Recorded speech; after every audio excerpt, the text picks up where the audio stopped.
ಒಂದು ಮಾಹಿತಿ ಕೊಡಲಿಕ್ಕೆ ಇಚ್ಛೆ ಬಯಸಿದ್ರೆ ಕಳೆದ 11 ವರ್ಷದಿಂದ ಇಂಥ ಭಾಳಷ್ಟು ಇನ್ಸಿಡೆಂಟ್ಗಳಾಗಿದ್ದಾವೆ. ಅವರಿಗೆ ಜಾಸ್ತಿ ಇದರ ಬಗ್ಗೆ ನೆಗೆಟಿವ್ ಪ್ರಚಾರ ಸಿಗೋದಿಲ್ಲ. ಇವತ್ತಿನ ಸಂದರ್ಭಕ್ಕೆ ನಾನು ರಾಜ್ಯವಾಗಿ ಮಾತಾಡೋಕ್ಕೆ ಯಾಕೆ ಹೋಗೋದಿಲ್ಲ ಅಂದರೆ ಸರಿ ಕಾಣೋದಿಲ್ಲ. ಸೊ ಸಂದರ್ಭ ಬಂದಾಗ ಮಾತನಾಡ್ತೀನಿ. ಇವತ್ತೇನು ಆಗಿದೆ ಅಲ್ಲಿ ಯಾರು ಏನಾಗಿದೆ ಸಂಪೂರ್ಣ ಮಾಹಿತಿಯಲ್ಲಿ ಈಗ ತಾನೇ ನನಗೆ ಇನ್ಫಾರ್ಮೇಷನ್ ಬಂದಿದೆ, ನೇರವಾಗಿ ಬಂದಿದ್ದೀನಿ. ಅಲ್ಲಿ ಶಿವಮೊಗ್ಗದವ್ರಿಗೆ ಯಾರಿಗೆ ಅವ್ರು ಕ್ಯಾಪ್ಟಿವ್ ಮಾಡಿದ್ರು ಅವ್ರಿಗೆ ಬಿಟ್ಟು ಫರ್ದರ್ ಇನ್ನೂ ಏನು ಮಾಹಿತಿ ಬರ್ತದೆ ನೋಡಿದ್ಮೇಲೆ ನಾನು ಬೇಕಾದ್ರೆ ನಾಳೆ ನಡೆದು ಅದ್ರ ಬಗ್ಗೆ ಮಾತನಾಡ್ತೇನೆ. ಸರ್, ಈಗ ಅಮಿತ್ ಶಾನು ಕೂಡ ಹೋಗಿದ್ದಾರೆ ಸರ್, ಅಲ್ಲಿ ಮೋದಿಯವರು ಕರೆ ಮಾಡಿದ್ರಂತೆ, ಅವರು ಕೂಡ ಹೋಗಿದ್ದಾರೆ. ಈಗ 30ಕ್ಕೂ ಹೆಚ್ಚು ಮಂದಿ ಇಂಜರ್ಡ್ ಆಗಿಲ್ಲ. ಈಗ ಅದು ಹೇಳಿದ್ನಲ್ಲ, ಈಗ ಸುಲಭವಾದ ಮರ್ತ್ಬಿಟ್ರೆ ಜನ. ಈಗ ಹೇಳಿದ್ರೆ ನಾವು ಮಾತನಾಡಿದ್ರೆ ರಾಜಕೀಯವಾಗುತ್ತೆ. ಈಗ ಸುಮಾರು ಜಮ್ಮು ಕಾಶ್ಮೀರ್ನಾಗ ನನ್ನ ಪ್ರಕಾರ 2000ಕ್ಕೂ ಹೆಚ್ಚು ರೀತಿ ಇನ್ಸಿಡೆಂಟ್ಸ್ಗಳಾಗಿದ್ದಾವೆ.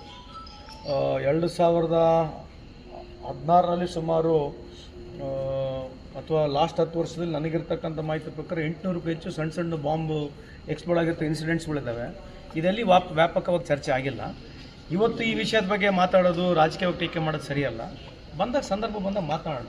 ಈಗ ಸದ್ಯಕ್ಕೆ ಬೇಡ ರಾಜಕೀಯವಾಗಿ ಮಾತನಾಡೋದಕ್ಕೊಂದು ಈ ವಿಷಯದಲ್ಲಿ ಈಗ ಮಾತನಾಡೋದು ಸರಿಯಾಗಲ್ಲ ಅಂತ ನನ್ನ ವೈಯಕ್ತಿಕ ಸಿ ಎಂ ಈಗ ಟೀಮ್ ಕಳಿಸಿದ್ದಾರೆ ಸರ್, ಅಧಿಕಾರಿಗಳು ತಂಡವನ್ನು ಕಳಿಸಿದ್ದಾರೆ ಅಲ್ಲಿ ಕರ್ನಾಟಕದ ರೆಸ್ಕ್ಯೂ ಮಾಡ್ಕೊಂಡು ಕರ್ಕೊಂಡು ಹೋಗಲಿಕ್ಕೆ. ಸೊ ಅದ್ರ ಬಗ್ಗೆ ಏನು ಮಾಹಿತಿ ಅದು ಅಥವಾ ನನಗೆ ಮಾಹಿತಿ ಇಲ್ಲ. ನನಗೇನು ಮಾಹಿತಿ ಯೂಸಲಿ ಅಂತ ಇನ್ಸಿಡೆಂಟ್ ಆದಾಗ ಸಿ ಎಂ ನಿಮ್ಮನ್ನು ಲಾಸ್ಟ್ ಟೈಮ್ ವೈನಾಡಿಗೂ ಕೂಡ ಏನು ಮಾಹಿತಿ ಸರಿಗೆ ಏನು ಮಾಹಿತಿ ಬಂದಿಲ್ಲ. ಶಿವಮೊಗ್ಗದ ಸರ್ ಫಸ್ಟ್ ಡೆತ್ ಆಗಿದ್ದು ಅದೇ ಧಾರವಾಡದ ಈ ಕಡೆ ಭಾಗದವ್ರು ಯಾರಾದರೂ ಆಗಿದ್ರ ಬಗ್ಗೆ ಏನಾದ್ರು ಮಾಹಿತಿ ಇಲ್ಲ. What ever informations I got through media only. ಜಾಸ್ತಿ ನನಗೇನು ಪ್ರೈವೇಟ್ ಆಗಿ ಇನ್ಫಾರ್ಮೇಷನ್ಸ್ ಯಾವುದು ನನಗೆ ಸಿಕ್ಕಿಲ್ಲ. So I am just watching through your channels only. ಏನೇನು ಇನ್ಫಾರ್ಮೇಷನ್ಸ್ ಬರುತ್ತೆ ಬೇಸ್ಡ್ ಆನ್ ಅಷ್ಟು ಮಾತಾಡ್ತೀನಿ. ಬಟ್ ಈಗ ಸಾಂದರ್ಭಿಕವಾಗಿ ಈಗ ರಾಜಕೀಯವಾಗಿ ಮಾತಾಡೋದು ಸರಿಯಲ್ಲ. ಪ್ರವಾಸಿಗರ ಈ ಥರ ಅಟ್ಯಾಕ್ ಮಾಡೋದು ಪೊಲೀಸ್ ಸರ್, ಹಿಂದೆ ಪುಲ್ವಾಮಾ ದಾಳಿ ಕೂಡ ಆಗಿತ್ತು ಸರ್. ಅದಾದಮೇಲೆ ಇನ್ನೂ ಸ್ವಲ್ಪ ಎಚ್ಚರಿಕೆ ವಹಿಸ್ಬೋದು ಅಂತ. ಅದರಲ್ಲಿ ಪುಲ್ವಾಮಾ ದಾಳಿ ಆಗಿದ್ದು ಯಾರು 8 ಜನ ತೀರೋಗಿದ್ದಾರೆ ಅಂತ ಹೇಳಿದ್ರು. ಇವತ್ತು ಅದ್ರ ಬಗ್ಗೆ ಎಷ್ಟು ಚರ್ಚೆ ಆಗೈತೆ, ಎಷ್ಟು ಜನಕ್ಕೆ ಹಿಡಿದಿದ್ದಾರೆ. RDX 300 kg ಬಂದಿರತಕ್ಕಂಥದ್ದು, ಅದಕ್ಕೆ ಸಂಪೂರ್ಣ ಮಾಹಿತಿ ಇನ್ನಾದರೂ ಈ ದೇಶದ ಜನಕ್ಕೆ ಸಿಕ್ಕಿಲ್ಲ. ಅದು ಅಲ್ಲಿರ್ತಕ್ಕಂಥ ಮಲಿಕ್ ಯಾರು ಗವರ್ನರ್, ಯಾರು ಜಮ್ಮು ಕಾಶ್ಮೀರ ಗವರ್ನರ್ ಮಲಿಕ್, ಅದ್ರ ಬಗ್ಗೆ ಸಂಪೂರ್ಣವಾಗಿ ಮಾಹಿತಿ ಕೊಟ್ಟಿದ್ದಾರೆ. ಅದ್ರ ಬಗ್ಗೆ ಎಲ್ಲ ಚರ್ಚೆ ಆಗಿದೆಯಾ? ಸೊ ಇದು ನಾನು ಭಾಳ ಈಸಿ ಇದೆ ಈ ಸಂದರ್ಭದಲ್ಲಿ ರಾಜಕೀಯವಾಗಿ ಟೀಕೆ ಮಾಡೋದು. ನಾನು ಮಾತನಾಡೋಕ್ಕೆ ಹೋಗೋದಿಲ್ಲ.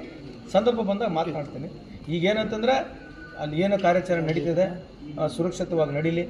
ಅಲ್ಲಿ ಇನ್ನೂ ಏನು ನಮ್ಮ ಯಾವುದೇ ರಾಜ್ಯದ ಯಾವುದೇ ಜನರು ಸಿಕ್ಕೊಂಡಿದ್ರೆ ಅದು ಸುರಕ್ಷಿತವಾಗಿ ವಾಪಸ್ ಬರಲಿ. ಅಲ್ಲೇನು ನಮ್ಮ ಸೇನಾ ಏನಿದೆ, ಭಾರತ ಸೇನಾ ಏನಿದೆ, ಅಲ್ಲಿ ಅವರು ಇದರಲ್ಲಿ ಇಂಥ ಒಂದು ಟೆರರಿಸ್ಟ್ ಅಟ್ಯಾಕ್ನಲ್ಲಿ ಯಶಸ್ವಿಯಾಗಿ ಇದು ಒಂದು ಕಾರ್ಯಾಚರಣೆ ಸಕ್ಸಸ್ಫುಲ್ ಆಗಲಿ ಅಂತ ನಾನು ಬೇಡ್ತೀನಿ.